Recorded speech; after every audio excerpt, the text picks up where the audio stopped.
Olá pessoal, tudo bem? Eu sou o professor José Ferrari Neto e apresento para vocês agora mais uma videoaula de questões comentadas da banca Comperv, que vai organizar o concurso do Ministério Público do Rio Grande do Norte. Então, se você está interessado em prestar esse concurso, está de olho numa vaga no Ministério Público do Estado do Rio Grande do Norte, uma boa pedida é conferir como as questões de língua portuguesa são preparadas e as formas que nós temos para abordá-las. A gente espera que essa aula seja útil para você, candidato, e para isso vamos começar já direto vendo o texto base dessa prova. Vamos lá? Nós temos aí então um texto base, ok? Bastante interessante, do Frei Leonardo Boff, tá? E é o texto que vai servir de base para as questões da número 1 a número 10, ok? Nós não estamos lendo os textos durante essas videoaulas, porque nós entendemos que a prática da leitura é fundamental para o candidato ir bem,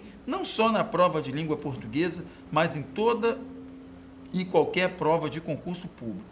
Então, recomendamos que vocês mesmos façam a leitura do texto, né, antes de passar para a resolução das questões. Ok? Agora, nós podemos dar algumas dicas de como pode ser essa leitura. E nós estamos insistindo aqui nas videoaulas para que essa leitura seja feita de forma atenta, cuidadosa e, no mínimo, 3 vezes.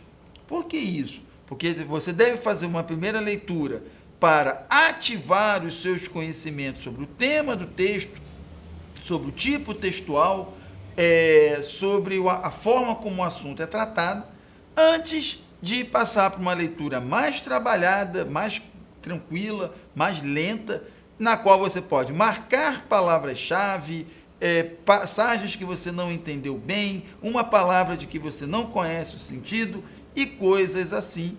E uma terceira leitura, junto com a leitura das questões da prova, são apenas 10 questões, para que você consiga associar as questões a partes específicas do texto. Então, pelo menos 3 leituras, né, você consegue apreender o texto, captar o sentido do texto de uma forma muito mais eficiente e produtiva. Lógico que você tem que controlar o tempo para isso, né, não pode gastar muito tempo, mas é fundamental que a sua apreensão total do texto seja boa. Ok? Então, nada de uma leitura muito lenta, porque isso dificulta a retenção de informações. Muito rápida, você perde seus detalhes. Procure ler na sua velocidade normal de leitura, certo? Evite interromper a leitura, porque isso faz com que as informações presentes na memória sejam apagadas e isso dificulta muito a leitura e a compreensão do sentido do texto. Portanto, 3 leituras, a primeira velocidade normal, depois as outras mais trabalhadas, de forma que você possa, de fato, fazer com que a sua leitura seja produtiva. A partir, então, da leitura do texto, a gente pode passar para a questão de número 1. A questão de número 1, que já me diz o seguinte: o propósito comunicativo dominante no texto centra-se na crítica. Ora, se se trata de propósito comunicativo, isso se refere ao fato da questão estar cobrando o sentido global do texto. Ou seja, o formulador da questão quer saber se você entendeu o texto como um todo. Entender o texto como um todo significa fazer com que você perceba quais são os objetivos e a intenção do autor do texto, certo? E para isso você tem que prestar menos atenção nos detalhes e mais atenção na maneira como o texto ele se organiza, ou seja, você tem que tentar compreender o sentido do texto como um todo. Esse é uma forma de se cobrar as questões e tem sido a forma recorrente nas questões elaboradas pela Comperv. Então, olho vivíssimo nesse tipo de questão, certo? Nas outras videoaulas que nós postamos aqui, em todas elas apareceu esse tipo de questão. Então, é bem provável que na prova do Ministério Público que você vai fazer, esse tipo de questão apareça e você tem que estar preparado para ela. Capte, portanto, o sentido completo do texto por meio de uma leitura atenta do mesmo. E aí pode responder tranquilamente a questão. a leitura do texto vai fazer com que você perceba claramente que o objetivo do texto é, sem fazer nenhum tipo de concessão, ou seja, sem abrir exceção de nenhuma espécie, ok? Deve-se criticar o fundamentalismo, o pensamento fundamentalista, e apresentar uma defesa, mostrar que a perspectiva relativista é a melhor maneira de se combater o fundamentalismo de pensamento. Ok? Essa é a ideia central do texto do Leonardo Boff, e é por isso que a resposta é a letra A. A questão 2 já é uma questão um pouquinho mais diferente e diz respeito a algo que nós chamamos em interpretação de texto de progressão temática. O que é a progressão temática? O texto ele avança retomando o assunto central à medida em que novas informações vão sendo dadas. Isso monta, ao final, a chamada estrutura temática ou progressão temática do texto. E eu tenho que ver como os assuntos, como as informações são organizadas. Ora, da leitura do texto, eu vou perceber que nos 2 primeiros parágrafos contextualiza-se o fundamentalismo. Se eu voltar lá nos 2 primeiros parágrafos, aqui, eu vou ver que eles dois aqui estão caracterizando o que é o fundamentalismo e como ele ocorre na sociedade atual. Em outras palavras, eles vão estar aqui conceituando, ou melhor, contextualizando o fundamentalismo, certo? Eu tenho aqui, ok? E em seguida, vão mostrar maneiras de se enfrentar, ou seja, vão falar do relativismo. O relativismo já começa a partir do 3º parágrafo, então a contextualização só pode dar nos 2 primeiros, logo a resposta é C, na questão 2. Questão 3, muito importante, galera. Tomem isso como uma dica de um ponto a ser estudado. Tipologia textual, ou seja, estudo dos determinados tipos de texto. Às vezes isso é chamado também de modo de organização discursiva, certo? Basicamente, nós temos os modos narrativo, descritivo, o argumentativo, o explicativo, o injuntivo e o conversacional. O injuntivo é aquele tipo de texto em que se ensina a fazer alguma coisa. Uma receita de bolo, as instruções para fazer a prova que você leu antes de começar a fazer uma prova, como você deve proceder numa determinada situação, tudo isso marca o texto injuntivo. O explicativo é aquele que explica um ponto de vista, mas não o defende. É o que acontece com textos didáticos, de um modo geral, por exemplo. O descritivo é aquele que caracteriza uma cena, um lugar, uma pessoa, certo? Mostrando quais são as características. E o argumentativo é aquele em que uma ideia é apresentada e defendida.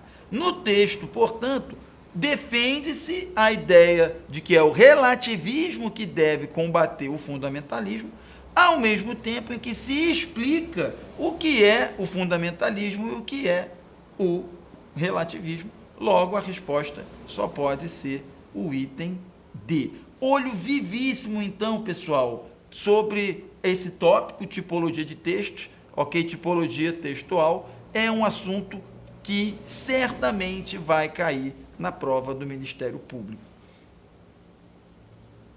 Na questão de número 4, falando do título, questões sobre o título têm sido muito frequentes também com PERV, nas bancas com PERV. Tá? Olho vivo, então, isso aí. O título deve ser interpretado em função da relação que ele mantém com o assunto central do texto, e é por isso que a leitura do título tem que ser feita da mesma forma como é feita a leitura do texto como um todo, procurando se caracterizar qual é o seu sentido geral, qual é a intenção geral do texto. Ora, o título do texto aqui é Como enfrentar o fundamentalismo, e todo o texto mostra aí a ferramenta defendida, que é o do relativismo. Então, fica fácil, a partir disso, saber que o título se relaciona de maneira explícita o tema enfocado e remete para o núcleo da discussão, que é justamente o de mostrar como o relativismo pode ser uma ferramenta para combater o fundamentalismo. A resposta, portanto, item C. No 5, outra questão, outro assunto muito cobrado, citações do discurso alheio. Pelo menos em 4 das 5 provas, em 4 das 8 provas que nós comentamos aqui no nosso canal, apareceram esse assunto, que é o chamado discurso direto e indireto. Ok? Então, no 4º e no 10º parágrafo, as citações de discurso alheio são feitas de que modo? Ora, vamos voltar lá, por exemplo, no 4º parágrafo. No 4º parágrafo, você tem aqui, né, uma citação do Padre Francisco, entre aspas, e vejam que está sendo reproduzida de maneira idêntica ao que o Papa Francisco falou. Ou seja, pegou-se as palavras do Papa e botaram rigorosamente igual ele disse aqui, e a mesma coisa acontece lá com o Antônio Machado, repare que está entre aspas. Então, a maneira de reproduzir a fala do Papa Francisco e do poeta espanhol Antônio Machado foi o da citação direta, usou-se o discurso direto, reproduziu-se fielmente a fala desses dois personagens. Então, isso me remete para os itens B e C. Agora, qual a função deles? Eles se complementam ou eles se não complementam? Né? Na verdade, um complementa o outro. Então, na verdade, item D. Eles não estão numa relação de oposição, caso esse em que não se complementariam, mas eles são aduzidos, eles são escolhidos para comprovar a mesma tese. Então, um complementa o outro. Resposta, letra D. Certo? Na questão de número 6, vamos lá ver como a gente pode interpretar o operador discursivo quer dizer, esse aqui. Okay? O que o quer dizer quer dizer? Atentando para a totalidade do parágrafo, o elemento coesivo, vamos estudar coesão textual, pessoal. Coesão textual é muito frequente também, fica aí a dica. Tanto a coesão referencial, quanto a coesão sequencial. A referencial é aquela que vai fazer menção a que elemento o elemento coesivo está referindo. Na coesão sequencial é sobre o sentido, né, dos conectivos. É o caso aqui agora. O que esse quer dizer? Quer dizer, né, ele tem a função de imprimir explicitude, porque ele é explicativo, então ele quer tornar algo mais explícito, mais explicado, e tem o mesmo sentido do ou seja. Troca um pelo outro e veja como o sentido permanece. Ok? Isso remete, então, para o item A, resposta da questão 6. Na questão de número 7, nós temos agora uma questão de semântica, que quer saber o sentido de visceral e outrora. Outrora é simples, outrora significa no passado, em um tempo passado, antigamente, há um tempo atrás. Visceral é um pouquinho mais difícil. Visceral vem de vísceras, quer dizer que é daquilo que é interno, ou seja, daquilo que está arraigado, ou seja, está muito presente, é marca pessoal, não sai dali, ok? Não há maneira de você se livrar dele. Isso quer dizer o visceral. Então, a resposta fica aqui para o item C. Na 8, a boa e velha questão de análise sintática e de volta, né?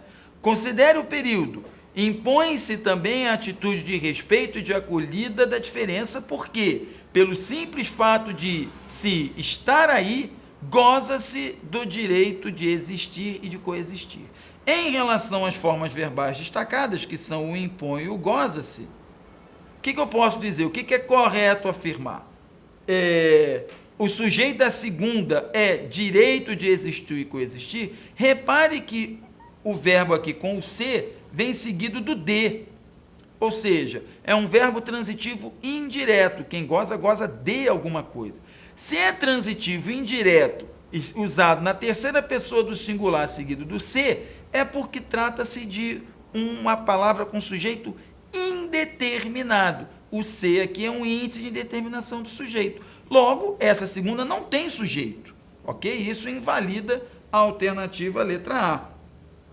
Na alternativa letra B, eu tenho o impõe-se. O impõe-se é um verbo transitivo direto, ok? Seguido da partícula ser. E se ele é transitivo direto seguido do ser, usado na terceira pessoa, ele é, na verdade, um caso de voz passiva sintética ou pronominal. E nesse caso ele tem o valor de foi imposto, do que é imposto. Então, o que é imposto? O que é imposto é a atitude de respeito e de acolhida da diferença. E não respeito e acolhida. Não só isso, é a atitude de respeito e da acolhida. Isso invalida a questão B e invalida também pelo fato de nós já sabermos que a segunda forma verbal é de sujeito indeterminado.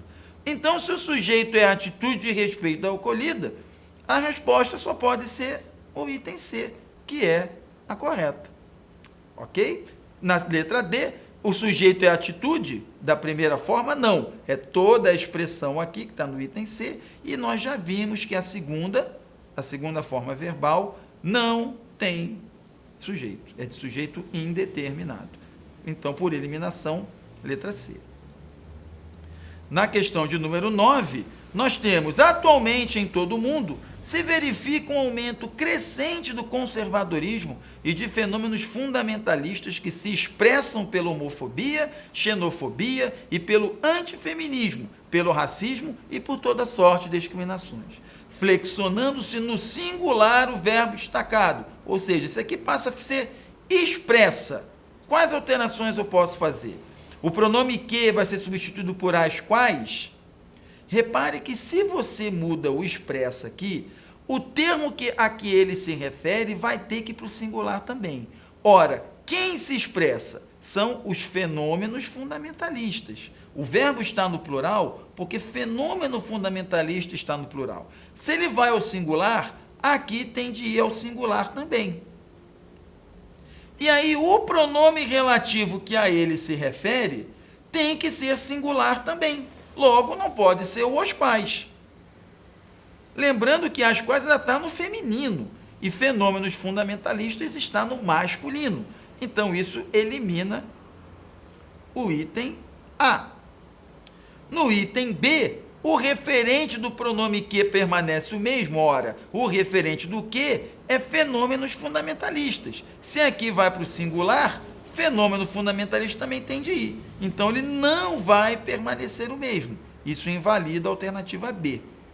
Na alternativa C, o pronome que deve ser substituído por os quais? Não, porque indo o verbo para o singular, o termo a que ele se refere vai ao singular também e o aos quais está no plural. Então, por eliminação, só sobrou o item D. O referente do que passa a ser outro. Tem que ser no singular, devido à concordância estabelecida. Então, resposta D. E na 10, uma questão de pontuação também muito frequente. Pontuação normalmente explora-se o uso da vírgula, mas nós já vimos cair aqui questões sobre as aspas, sobre os dois pontos e sobre o travessão. Seja como for, pontuação também é assunto quente nas bancas com PERV. Considere os períodos.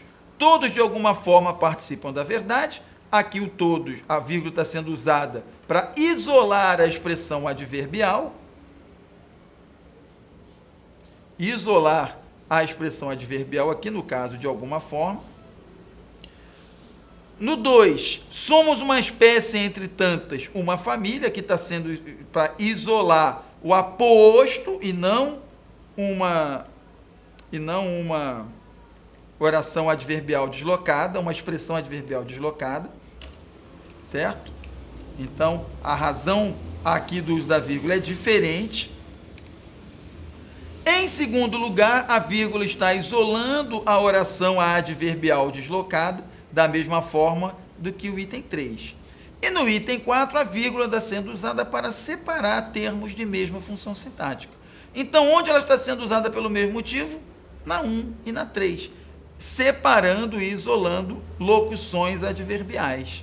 Então, 1 e 3, letra A resposta da questão 10. E assim, pessoal, a gente finaliza mais uma videoaula de questões comentadas. Na videoaula de hoje, nós comentamos 10 questões da banca Comperv, que vai organizar o concurso do Ministério Público do Rio Grande do Norte. A gente espera que essas resoluções tenham ajudado vocês a compreender melhor como a língua portuguesa vai ser cobrada no próximo exame para o Ministério Público. Para você que deseja uma vaga, a gente espera que isso tenha sido útil. Esperamos vê-lo nas nossas próximas videoaulas. Eu agradeço a paciência de vocês até aqui. Um abração, até mais.